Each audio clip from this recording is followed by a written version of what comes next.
Informasi berikut ini bagi sebagian orang mungkin tidak disukai, bagi sebagian orang mungkin tidak diperdulikan, bagi sebagian orang lagi bisa membuat Indonesia negatif citranya di mata dunia. Beberapa jam setelah Indonesia memutuskan memberikan suara dengan pernyataan no atau tidak mendukung R2P di sidang PBB, Lembaga Keuangan Dubai dan beberapa lembaga keuangan yang rencananya mendukung Indonesia Investment Authority atau SWF ala non-MMT menarik mundur dukungan mereka, sehingga rencana besar SWF bisa gagal seperti rencana pemindahan ibu kota yang melambat bahkan berkesan mulai dilupakan oleh yang melakukan inisiasinya. Pastinya banyak yang tidak percaya bahwa keputusan keberangkatan haji di Indonesia ke Mekah yang sudah 2 tahun ini ditunda adalah keputusan politik. Juga ketika tim All England kita tidak dapat izin bertanding, ini masalah politik. Tapi banyak yang tidak percaya, alias kebijakan politik Indonesia kental miring ke satu sisi, membuat sisi berlawanan mulai dalam tanda petik melakukan sesuatu unjuk kekuatan. Akhirnya hanya Tiongkok yang BUMN-nya mau bekerja sama dengan BUMN Indonesia. Hanya vaksin Tiongkok yang besar jumlahnya yang mau disediakan untuk Indonesia. Adakah informasi sekilas ini ada benarnya atau praduga? Tak ada alasan seperti info yang disampaikan para buzzer bayaran ahli pecah belah bangsa ini. Apa itu R2P yang dijawab oleh Indonesia no dengan alasan yang mengada-ngada, lebih tepatnya maksa alias vote no-nya biar berkesan tidak membela kakak tertua Indonesia saat ini yang bernama Tiongkok. R2P adalah Resolusi Responsibility to Protect, yaitu Indonesia menolak untuk bertanggung jawab melindungi dan mencegah genosida, kejahatan perang, pembantaian etnis, dan kejahatan terhadap kemanusiaan. Kalau disederhanakan, Indonesia itu mendukung genocide, mendukung kejahatan perang, mendukung kejahatan etnis, dan mendukung kejahatan terhadap kemanusiaan.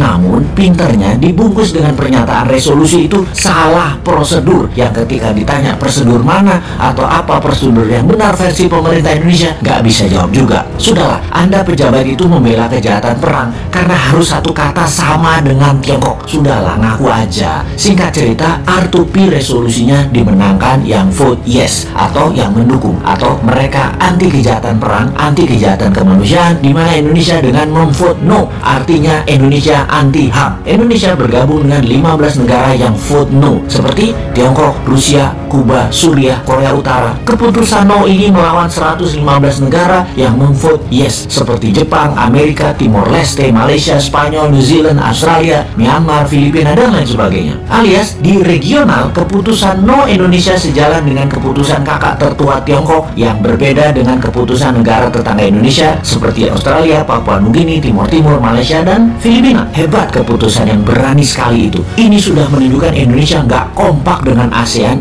dan regional tetangganya. Oke lah, apapun itu semuanya sudah diputuskan dalam politik luar negeri, dan inilah yang jadi masalah ketika kebijakan negara beda dengan mainstream atau jalur utama. Jadi berhaji dilarang, mudah-mudahan bukan pesanan Amerika ke Saudi ya, benar-benar mudah-mudahan karena alasan lain. Seperti apa? Duit hajinya nggak ada misalnya, kepake sama proyek apa gitu. Ya mudah-mudahan bukan tekanan negara lain. Gawat soalnya kalau itu artinya. Jadi ketika banyak negara tarik diri, tidak kasih investasi ke proyek Indonesia, bukan karena tekanan negara superpower, tapi memang proyek investasinya tidak menguntungkan, atau bunga pinjaman IMF yang rata-rata negara lain dapat 4%-an, Indonesia 2% lebih mahal, sekitar 6%-an, sehingga bunga pinjaman yang dibebankan ke APBN hampir senilai 290 triliun ini karena tingginya bunga pinjaman. Sekali lagi, bunga lebih tinggi bukan pesanan negara superpower. Mudah-mudahan ya, karena Indonesia nggak menarik. Efek Indonesia menolak atau vote no Indonesia dalam UN Watch dimasukkan sebagai daftar negara memalukan atau list of shame country. Juga Amnesty International menyayangkan keputusan Indonesia ini, bahkan banyak yang menyarankan mending abstain sekalian ketimbang menolak no. Ya sudahlah, semoga semua selamat dan semoga tetap banyak yang tidak peduli dengan hal-hal seperti begini. Teruslah menjual diri untuk 2024 walau tanpa konsep bernegara. Silahkan membangun model populer